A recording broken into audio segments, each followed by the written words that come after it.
system, that there is tension between the board of trustees and the president. And there should be, because there is a balance of power there, and the board and the president of the association is accountable to the delegates. That's how he or she is elected. And the board of trustees carries out the work of the delegates, General Assembly, in between General Assemblies. So therefore, that's where that appropriate tension lies. I don't actually think that there is that much written in to have conflict or tension between the moderator and the president.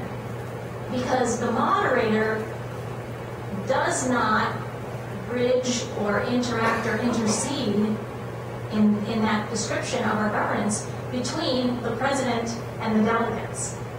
The moderator does chair the board, but should chair the board without bias, right? So therefore, the moderator should not have pro or con in terms of what the president's agenda is, but should chair the board, ensuring that the board does its work well.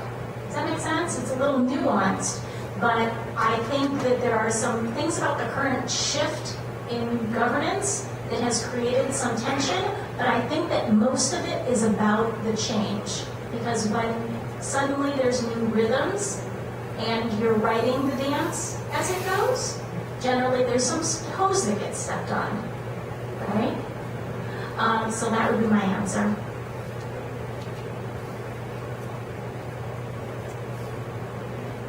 I personally believe there's more tension between the board and the president's staff than is necessary in any governance system. There's always tension between a governance structure and an operational structure. I think it could be more collegial, and I think I would bring that to it. I think that's my background.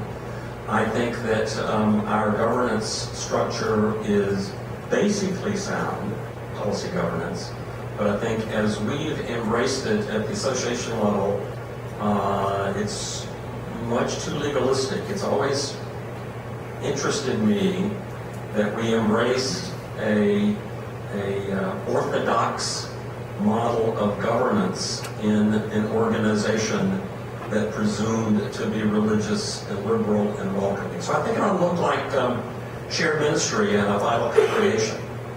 The two roles are different. The moderator chairs and is responsible for sort of activating the governance structure, and the president carries and operationalizes the vision and the strategy that the two together, the board and the staff, have put together. So I think it can be and will be more collegial. The smaller board will give us a better opportunity.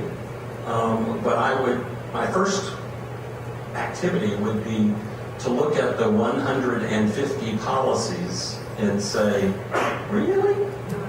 I consult in governance, and policies are important. They must be monitored. The administration must be held accountable to our ends. That's all essential. But I think it's neither side has the bandwidth to handle that much monitoring. Monitoring is essential, but it needs to be much more. There's a cost of governance, and you don't want to consume all of staff time preparing reports.